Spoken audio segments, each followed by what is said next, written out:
They did get the win over the Valkyries the last time that they were here. That actually started the game before that started their 6-game road trip. They won that one 90-81. It came down to the final fourth quarter where they were very dominant. Monique Billings, as there's a defensive 3-second call. You can see the attention already Brittany Griner is receiving.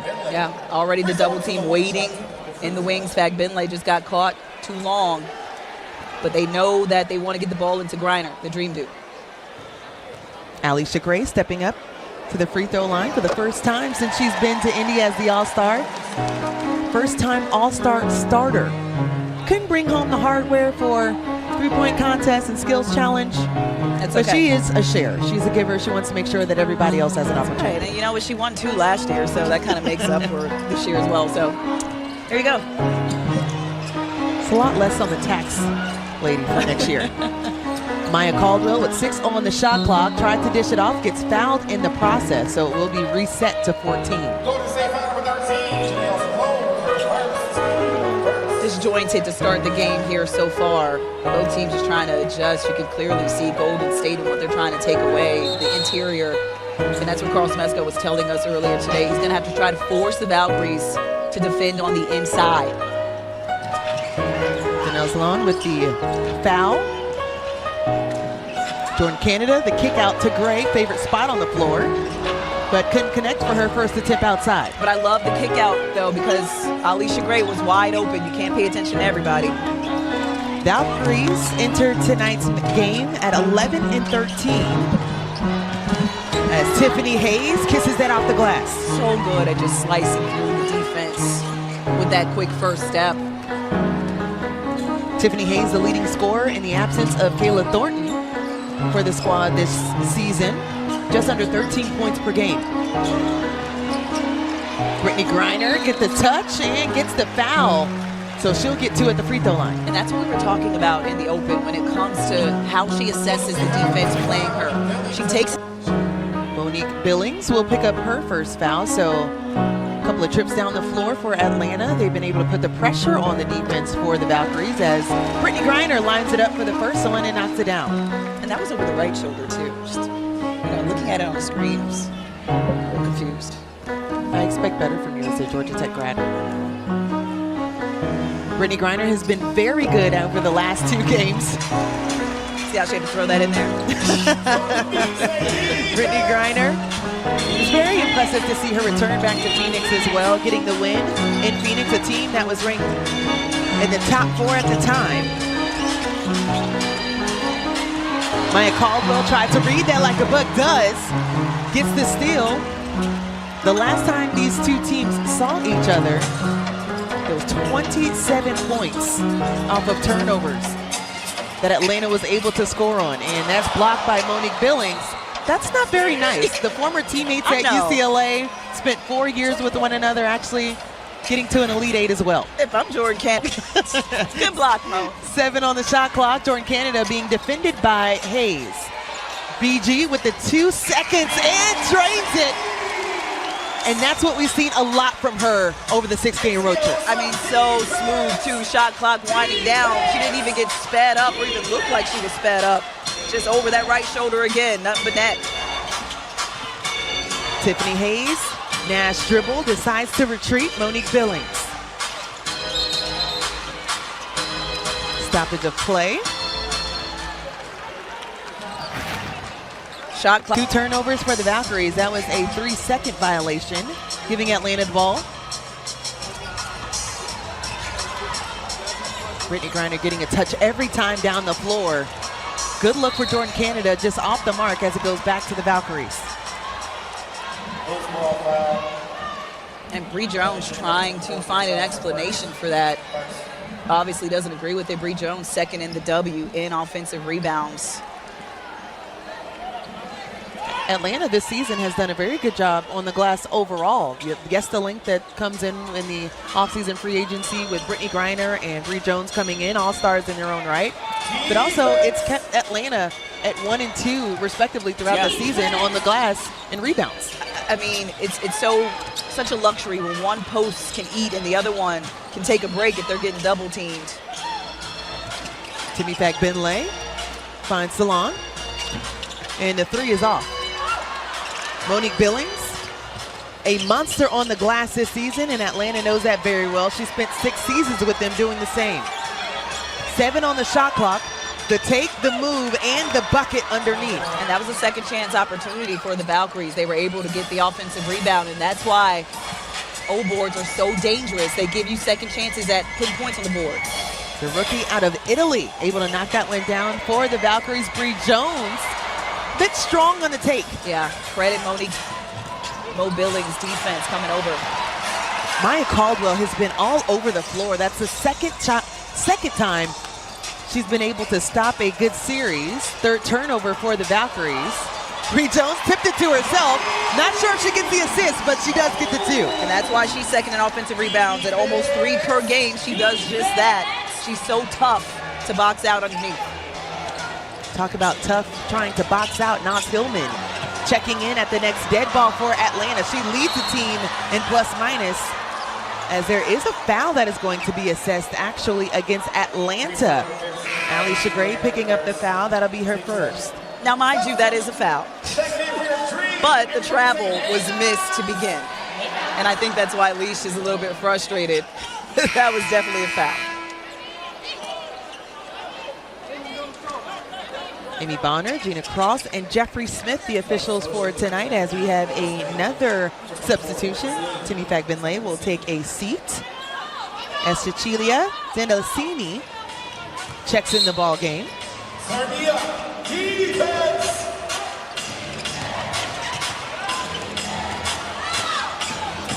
Veronica Burton has been the motor for this team all season. As it hits the leg of Jordan Canada, it will give it back to the Valkyries, as Shatori Walker-Kimbrough, who we highlighted before we came on camera. Been a bright spot for Atlanta. Back-to-back games where she scored in double figures coming into tonight. Jordan Canada gets a hand on it. Couldn't corral it in, as Veronica Burton has 7 to work with. Salon with the 3 and off again. Great box out by Naz Hillman. Not allowing any more opportunities. They had 3 possessions in a row.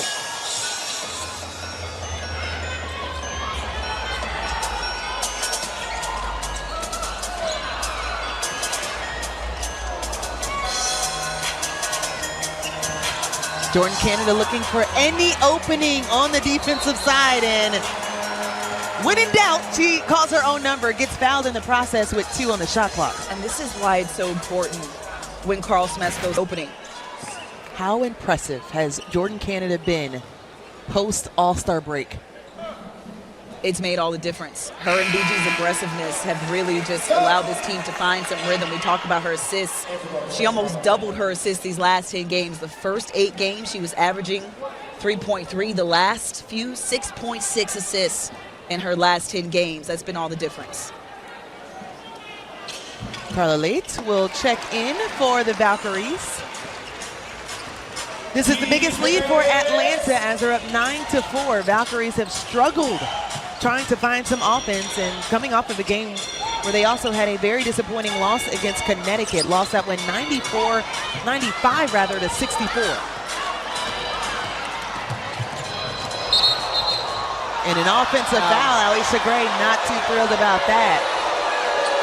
But Gina Frost emphatic about the call, as we are at a timeout. And Carl Smesco. Teammates for breathing life into her for the second half push. And Autumn, you're exactly right. She told us the same thing. All the credit goes to her teammates. But what I want to know is, I need that Nike vest. Where is that from? Is that recovery? Not sure, but great report from Autumn Johnson. Good to see Autumn back as well. We've been away so long from this arena. You haven't seen the crew back together, so it's fun to see the Dream back on their home floor. Only for one game, though, as they head to Dallas tomorrow for their back-to-back. 5 on the shot clock. Naz Hillman tries to get it to Tahina Powell. Powell launches it, and they will say a shot clock violation. Yeah, the crowd was trying to tell them that the shot clock was winding down, but as the point guard, if you're Pow, you've got to always know and have that in the back of your head, in the back of your eyes. Second turnover for Atlanta. Offense really has been slow for both sides to start this game. The Valkyries shooting 3 for 7 Atlanta 2 for 7, only have the edge because of their efficiency from the free throw line where they've knocked down 5. Well, both these teams are top-tier defensive teams, regardless of lineups, as Mo Billings puts the pressure on the defense and gets 2 free throws. Both these teams can defend at a very high clip. Billings scored the last bucket for the Valkyries, now gets fouled and we'll see 2. Spent 6 seasons with the Atlanta Dream before heading to LA, finding a new home with the Valkyries. Had a season high the last time we saw her, so I was told to not talk to her today. By who? The guy next to you, stats Okay. guy. You remember what I said last time, and Mo, she really gets up when she comes back and plays Atlanta. So. Had a season high 19 in her former stomping grounds as she missed the second free throw. Charge fouled against Tahina Pow, her first. Deep steal for Bree Jones, trying to assess the double team as Shatori lines it up and couldn't connect, where she has been very efficient from outside, 8 for 11 over the last 3 for Shatori Walker-Kimbrough. And that's the second kick-out 3 that Atlanta has been able to get, 1 by Gray, 1 by Kimbrough. 3 ball good. So Golden State finding their rhythm after the timeout and take the lead. Jordan Canada and Alicia Gray will check back in at the next dead ball as Tiffany Hayes waiting for assessments. Late asking for the screen from Zena Lassini. That should have been a switch. That should have been a switch. Nas Hillman and Tahina Pow. Pow stayed with the me here, and they should have switched off and gave Pow the guard. Leticia Me here was actually drafted by the Dream back in 2023 as the 8th pick, gets the bucket. And another turnover for Atlanta that seemed disheveled to start on the offensive side. Unforced turnover, but that's something they've been working on. The angles of passing into the post. Third turnover, that one goes up, and another 3 goes up for the Valkyries. As this is their biggest lead, 15-9, 11-0 run for Golden State.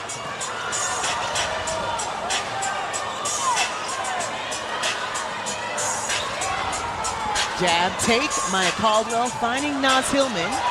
5 seconds, Nas Hillman lets it fly and drains it. Gentle reminder, she had a career-high 4 triples against the Valkyries last time out. I love the extra pass, though, because everybody wanted Walker-Kimbrough to shoot it, but Walker-Kimbrough said, listen, Nas Hillman is a hot hand, too. She's wide open. Makes it a 1-possession game, just down 3. Tiffany Hayes, too strong off the glass. Here comes Tahina. Pow sends it to Shatori Walker-Kimbrough. Maya Caldwell, in and out. Bree Jones tries to get a touch. Nas Hillman, second chance opportunity, off the mark on the 3rd attempt. And Atlanta, a centimeter away from tying the ball game. I mean, around the rim and back out. 1 of 7 to start the game, just 14% for Atlanta as we're under 90 seconds left in the first quarter. Tahina going the distance for 2. It makes it a 1-point game as there's a timeout for Natalie Nakase and the Valkyries. Carla Lake tried to take the foul, even put her hand up, for giving her confidence and just all of them being able to eat. I mean, they've just seen the confidence grow and their offense grow. Well, it's looked like a buffet because they have been solid to start this game. It was an 11-0 run for Golden State before the timeout. Now Atlanta on a 5-0 run, and Jordan Canada gets charged with the foul. Yeah, Carl Smesco has to be careful with how he uses charges because JC is over here pleading their case, but Carl Smesco has been in a situation in a few games, especially challenges late.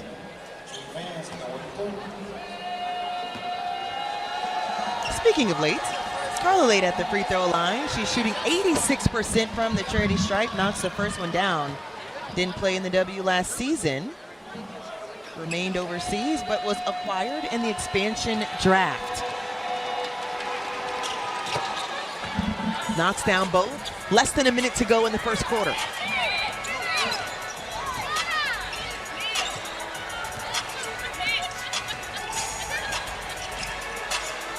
Canada. Patent crossover into another opportunity at the free throw line. Carl Smesco understanding that how they finish. 39 on the game clock. As she knocks down the first of the pair. Carl Smesco was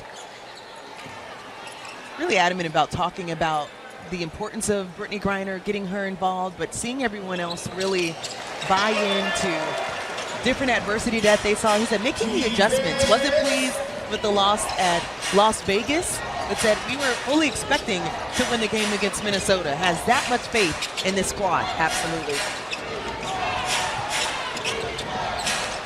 Pull up by Zena Lassini, and a big one goes down.